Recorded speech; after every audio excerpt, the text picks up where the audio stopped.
This episode of the Burnout Recovery Podcast is brought to you by MEGA, your medical indemnity partner. Whether you're starting out in your career or have decades of experience, MEGA helps you thrive with support that goes beyond insurance. Enjoy travel benefits like complimentary travel insurance and Qantas points on your membership, plus education, medico-legal support, access to career coaching and wellbeing resources. Visit mega.com.au to learn more.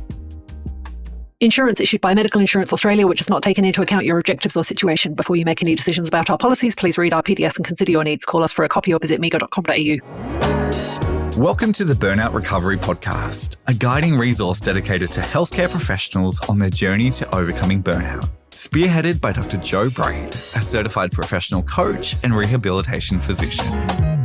Hello and welcome back to the Burnout Recovery Podcast. I'm Dr. Jo Braid, and this is episode 188. We are now well into this next series along high performance and leadership, and I hope it's landing really well for you. And if you've just landed on this podcast today for the first time, a really warm welcome to you, and thanks for being here. So a quick recap. We've been pulling apart the high performers paradox. We started with why your greatest strength can become your biggest risk. And last week, we talked about the 80% rule and why leaving something in the tank is actually a strategic move, not a lazy one. And this week, we're going into territory that I think is both deeply uncomfortable and deeply important for high performers specifically. We're talking about support, not in a vague, feel-good sense. I mean the actual, practical, real-world humans around you, and why building that network intentionally might be one of the most high-performance decisions you ever make. If you find that you're someone who says it's easier to give support than to receive it, and if you're in healthcare, I'm willing to bet that's you, then this episode is made for you. Let's get into it. So I want to share a little bit about early in my career. I genuinely believed that needing help was a sign that I wasn't quite good enough, that if I were more competent, more organized, more resilient, whatever the virtue of the week was, I'd be able to manage on my own. And to be fair, that belief wasn't something I invented. It was trained into me. Medical culture does an extraordinary job of rewarding self-sufficiency and quietly penalizing vulnerability. You learn very early that asking for help can be risky. It might signal weakness or uncertainty, or worst of all, that you're not coping. So I built systems, I optimized, I got things done, and I was, for a long time, deeply isolated in that efficiency. The shift came for me through coaching, as it often does for clients I now work with. My coach at the time asked me something that I've never forgotten. She said, "Who in your life knows how you're actually doing right now?" And I sat there and genuinely could not answer. Not because the people didn't exist, but because I had never really let them in. I had colleagues, I had friends, I had a full life, but nobody who was seeing the real picture. And that is so common in high performers. You can have a full calendar and still be profoundly unsupported. And I've seen this pattern repeatedly in coaching. So I think of a specialist I worked with recently. Let's call her Priya, a cardiologist in a large public hospital. Brilliant, senior, highly regarded. She came to me about 6 months into a role she'd been excited to take on. And within the first 10 minutes, it was clear she was struggling. New hospital, new team dynamics, and a couple of difficult cases that had rattled her confidence. And I asked her, "Who's in your corner right now? Who are you debriefing with?" She looked at me like I'd asked something slightly bewildering. "I don't want to burden people," she said. "And honestly, I'm meant to be the senior person. I'm meant to be the one supporting others." There it is. That's the trap. High performers often become the support node for everyone around them, and then quietly go without themselves. That's not sustainable. And the neuroscience actually tells us exactly why this matters more than we think. So let's look at what's actually happening in your brain when you operate without adequate support, because I find this really helps clarify. Dr. Matthew Lieberman at UCLA has spent decades studying the social brain. His research shows that social connection activates the same reward pathways in the brain as food or physical safety. We are neurologically wired to be in relationship. We're not built for sustained isolation, even high-functioning, high-producing isolation. Here's what's particularly relevant for our conversation. When we experience chronic, so that's lasting longer than 4 or 6 weeks, social isolation, and I'm using isolation broadly, meaning the absence of real, authentic connection, not just physical aloneness. Our threat detection system, the amygdala, remains chronically activated.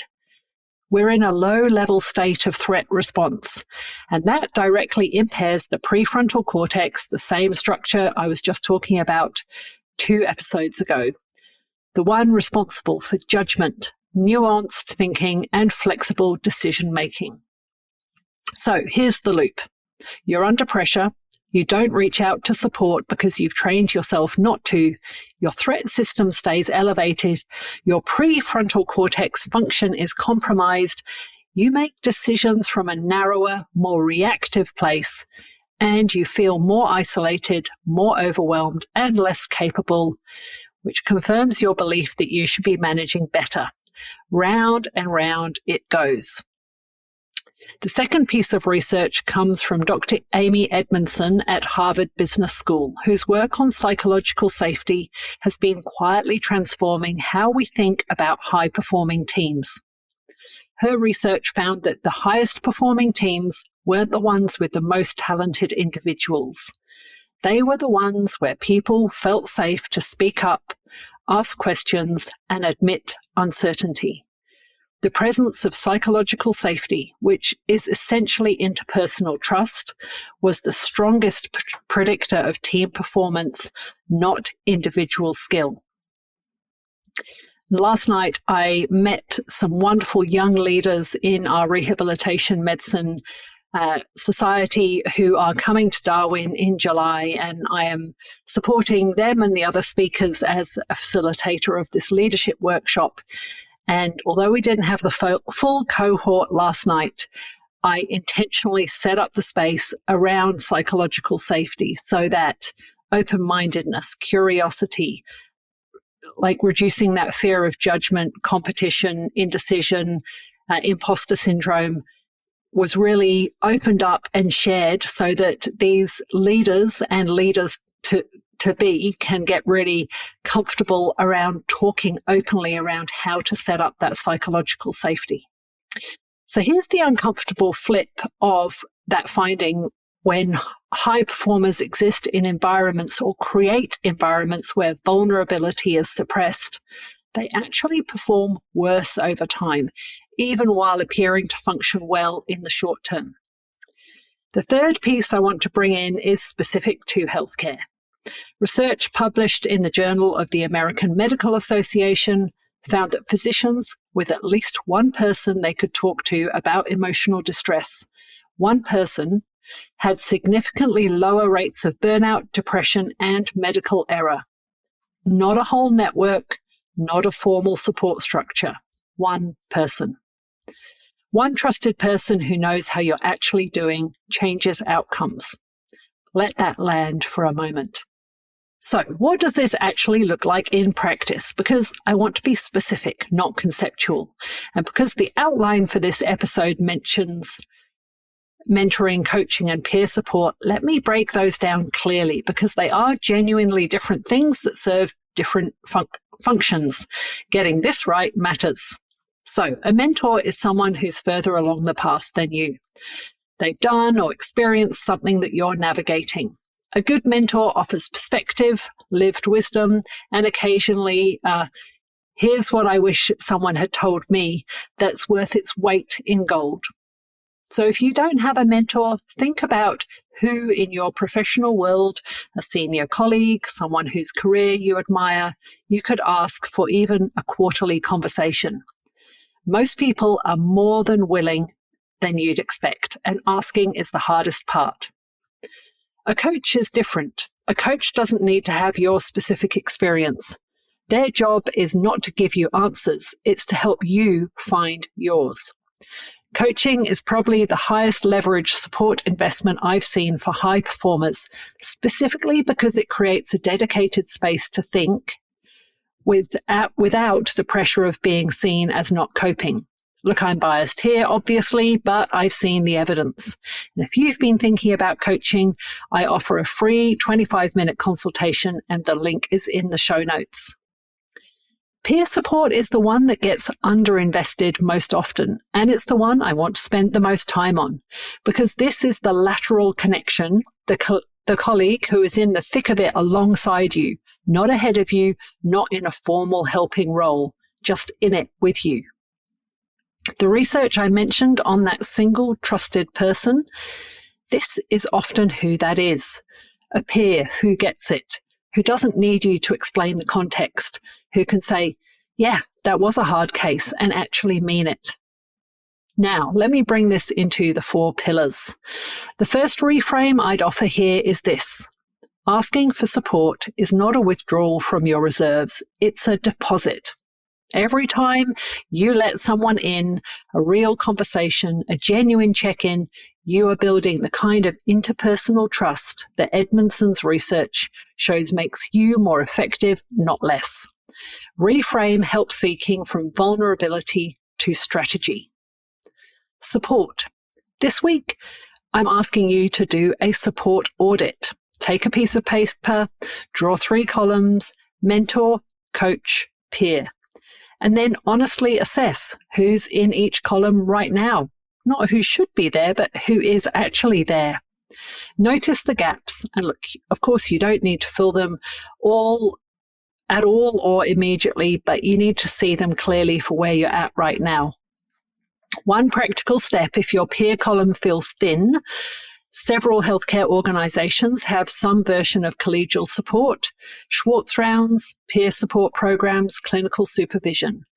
And these are often underutilized because of the exact cultural dynamics we've been talking about. Use them. I facilitate Schwartz rounds at Bathurst Health Service, and every single time I am struck by how much shifts when people are just given a safe space to speak honestly about the emotional weight of their work. Movement. There's a specific tool here I want to offer, and that is the debrief walk. It sounds almost too simple, but when you've had a hard day, a difficult patient interaction, a frustrating decision, a team conflict, rather than sitting alone at your desk or driving home in silence or scrolling your phone, find one person and walk, even 15 minutes. The research on co-regulation, so the nervous system settling in the presence of a trusted other, is solid. You don't even have to talk about the hardest thing directly or the hard thing directly. The physiological settling that happens from movement plus social connection is different to either one alone. Sleep. And here's the sleep connection that often surprises people. Chronically unsupported people sleep worse. Not because they're more stressed, though that is part of it, but because the nervous system, in a state of social threat, doesn't fully down-regulate at night. The threat radar stays partially on. So supporting your social connections during the day is quite literally a sleep strategy. Here are 3 questions to sit with this week. Who in my professional life knows how I'm actually doing right now? Not the polished version, the real version. When did I last let someone support me at the level I support others? And what is one small step I could take this week to strengthen one of those 3 columns, mentor, coach, or peer? High performers are really exceptional at performing. They are often much less exceptional at being supported. And here's what I know about from working with people who've been through burnout and come out the other side. The ones who recover well and stay well are not the ones who become more resilient in isolation. They're the ones who let people in. You don't need a whole village. You just need a small selection of people you trust and you have a great connection with. If this episode resonated with you, I'd love to hear about it. You can find me at the Burnout Recovery Doctor on socials or Dr. Jo Braid on LinkedIn. And if you're not yet receiving my weekly newsletter, The Sunday Long Game, the link is in the show notes. And that's where I go deeper on all of this each week. Coming up next week is episode 189. We are talking about culture by design. What actually makes you want to turn up to work? Not the poster on the wall version of culture, the real thing. How it's built, how it drifts, and what it has to do with your own well-being as a leader. I'll see you then. Ready to take the next step in your burnout recovery journey? Visit drjobraid.com for free resources, all 150 plus podcast episodes, and information about my keynote speaking. Links are in the show notes. Your well-being matters. Protect the asset that is you. Be your best you. Rely on MEGA for your protection and support, serving doctors for over 125 years through insurance, education, medical legal advice, and member benefits designed to help you thrive and succeed. Insurance issued by Medical Insurance Australia, which has not taken into account your objectives or situation. Before you make any decisions about our policies, please read our PDS and consider your needs. Call us for a copy or visit mega.com.au.